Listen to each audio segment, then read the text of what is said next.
अब मैं थोड़ा सा पॉइंट आउट करना चाह रहा था कि कौन सी बुक से आप इसकी तैयारी अच्छे से कर सकते हैं।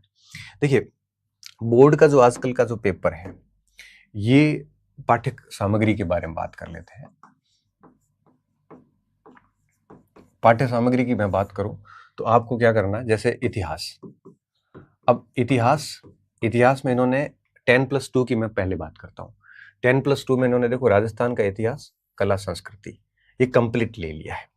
भारत का इतिहास नहीं है। तो 10+2 में जो राजस्थान का इतिहास और कला संस्कृति है, इसको आपको क्या करना है, 6 to 10 जो आरबीएससी की पुस्तकें हैं, जो अभी वर्तमान में राजस्थान अध्ययन चल रहा है, इसको आप लाइन टू लाइन पढ़िए। क्योंकि पूरे पेपर पिछले ट्रेंड आप देखोगे, चाहे वो आप लैब असिस्टेंट का पेपर देखो, चाहे अध्यापक का देखो, पूरा पेपर हिस्ट्री कल्चर का आरबीएससी की 6 से 10वीं तक की जो किताब है, 6 से 10 क्यों लिख रहा हूँ, क्योंकि 6ठी 7वीं 8वीं में इस बार नई किताबें आई है, 9वीं 10वीं से पहले से चल रही है। इन क्लासेस में राजस्थान का भूगोल भी है, तो राजस्थान का इतिहास और राजस्थान का ज्योग्राफी आपको यहीं से मिल जाएगा। बहुत ज्यादा माथाबोड़ी करने की आपको आवश्यकता नहीं है, क्योंकि इसके कारण आप अगर बड़ी किताबें ला के फंस गए ना, तो आप एक पार्ट भी नहीं पढ़ पाओगे। बोर्ड का पेपर है वो सीधा बोर्ड से आता है। तो एक तो ये हो गया। अब देखो, ये इतिहास कल्चर हो गया, भूगोल हो गया, राजस्थान वाला। अब भारत का भी भूगोल उन्होंने कोर्स में लिखा है और भारत की राज व्यवस्था भी लिखी है। तो देखो, मैं बताऊं भारत का भूगोल कैसे पढ़ सकते हो। भारत के भूगोल के लिए आप कोई भी किताब पढ़ सकते हो। जैसे आप 11वीं क्लास के अंदर एक किताब आती है, भारत का भौतिक पर्यावरण, वो पढ़ सकते हो। और इसके अलावा अगर आपके पास में भारत की कोई भी गाइड है, तो वो आप अपने स्तर पे देख सकते हो। 11वीं में है या शायद 12वीं में है, आप देख लेना एक बार। भारत का भौतिक पर्यावरण एक एनसीईआरटी में किताब चलती है, शायद 11th में मेरे हिसाब से, अभी अगर 12th में कर दी है तो भी नहीं पता। तो भारत का भूगोल यहाँ से हो जाएगा। उसके बाद में है भारत की राज व्यवस्था। तो भारत की जो राज व्यवस्था है, इसको भी आप राज व्यवस्था के लिए आपने जो भी कोई किताब पढ़ी है, चाहे वो राहुल चौधरी की पढ़ी हो, चाहे वो आपने कोई नाथ वगैरह की, जिसकी भी पढ़ी हो, कोई भी किताब लेके आप इसको देख सकते हो। अब एवरीडे साइंस, दैनिक विज्ञान की किताब आती है, तो दैनिक विज्ञान के लिए एक आधी किताब देख लो, चाहे वो आप लूषण देख सकते हो, या फिर आप दैनिक विज्ञान के लिए 8वीं 6ठी 7वीं 8वीं की किताब भी आप देख सकते हो। 6ठी 7वीं 8वीं में बहुत बेसिक साइंस है जो बोर्ड अक्सर पूछता आया है। और इसके अलावा करंट अफेयर्स की क्लासेस जो है वो अपने यूट्यूब चैनल पे मैं डाल रहा हूँ, तो आप वहाँ से आराम से देख सकते हो। और हिंदी इंग्लिश के लिए हिंदी, और इसकी हिंदी की तो आपको पता है कि 9वीं से 10वीं जो किताब आती है आपके व्याकरण भाष्य आती है, राजस्थान बोर्ड की किताब आती है, वो देख लो। और इंग्लिश के लिए आप लूसेंट वगैरह देख सकते हो। तो ऐसी 3-4 किताबें ले लो और बोर्ड के ऊपर विशेष ध्यान दो। जो जो सिलेबस का हिस्सा आरबीएससी से मिलता है वो तो वहीं से देख लो, और जो नहीं मिलता उसकी कोई एक आधी गाइड या किताब ले लो और सेल्फ पढ़िए उसको। और फिर कोई लास्ट में कोई टेस्ट सीरीज वगैरह मिलती है तो ज्वाइन कर लेना, ताकि थोड़ी प्रैक्टिस हो जाएगी।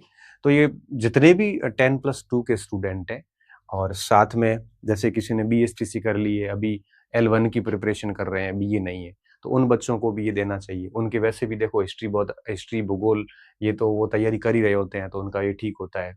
वो लोग हिंदी इंग्लिश भी पढ़ रहे होते हैं, कंप्यूटर भी पढ़ रहे होते हैं, करंट भी पढ़ रहे होते हैं, रीजनिंग वगैरह भी पढ़ रहे होते हैं, तो ये मोटा मोटा विज्ञान भी पढ़ रहे होते हैं, सारा कुछ पढ़ रहे होते हैं। राजस्थान की जैसे अर्थव्यवस्था है, तो राजस्थान की अर्थव्यवस्था के लिए आप आर्थिक समीक्षा देख सकते हो, तो इसका ब्रीफ मार्केट में खूब सारे आते हैं। तो कुल मिला के 3-4 किताबों को अच्छे से अगर पढ़ते हो आप, तो आसानी से हो जाएगा। आप किसी भी परीक्षा की तैयारी कर रहे हो, अगर आप कॉलेज वगैरह में पढ़ रहे हो, तो आपको एग्जाम देना चाहिए, क्योंकि इस एग्जाम को, इस सिलेबस को तैयार कर लोगे तो क्या होगा, ये तो पास होगा ही होगा, साथ में आप आगे ये परीक्षाएं भी जैसे आने वाली है, पटवारी, ग्राम सेवक वगैरह, तो इन परीक्षाओं को जब आप दोगे तो ये परीक्षाएं भी आपको, ये सिलेबस उन परीक्षाओं में भी आपको मदद करेगा। तो कोशिश करना सेल्फ स्टडी से करो। अब मैं अगर बात करूं ग्रेजुएशन में, ग्रेजुएशन में मोटा मोटा तो सेम है, थोड़ा सा अलग है। जैसे भारतीय राष्ट्रीय आंदोलन थोड़ा अलग है, तो राष्ट्रीय आंदोलन अगर अलग है तो आपको इसके लिए अलग कौन सी किताब पढ़नी है, इसके लिए आप 12वीं क्लास की जो एनसीईआरटी आती है उसका भाग 3 पूरा इस पे ही है, तो उसको अलग से देख लो। और बाकी सारी सारी चीजें जो है वो सेम सेम है। तो हर एक पार्ट की मैंने आपको बात बता दी। जैसे इंडियन हिस्ट्री है, स्नातक के लिए तो आप 12वीं का थर्ड पार्ट देख लो। राजस्थान इतिहास, संस्कृति, भूगोल, पॉलिटी, इसके लिए 6ठी से लेके 10वीं तक की किताबें बढ़िया देख लो। इसके अलावा कंप्यूटर वगैरह इनकी एक एक किताब मार्केट में खूब आती है। हिंदी की किताब आपको पता है, मैंने बता दी, व्याकरण भाष्य देख सकते हो। अब आप इन 5-7 सवालों के लिए राघव प्रकाश लाके अगर आपने पहले कभी नहीं पढ़ी, पहली बार पढ़ रहे हो तो थोड़ा ज़्यादा हो जाएगा। आप नॉर्मल करके भी पास कर सकते हो। और भारतीय अर्थव्यवस्था जैसे, अब भारतीय अर्थव्यवस्था मुझे पता है कि इतने अधिक प्रश्न नहीं आने, तो जब जहाँ पे 5-4 सवाल आए और बहुत बड़ा चैप्टर हो तो उसको छोड़ भी सकते हो आप। तो ऐसे इसकी प्लानिंग के साथ काम करोगे तो आप आराम से इसको 2-3 महीने में पास कर सकते हो। तो मुझे लगता है कि जैसे कोई बच्चा अध्यापक की तैयारी कर रहा है तो उसको साथ में सीईटी को जो जो सिलेबस अलग है तो वो 1-2 घंटे उसको दे के उसको सीरियस लेना चाहिए उसको।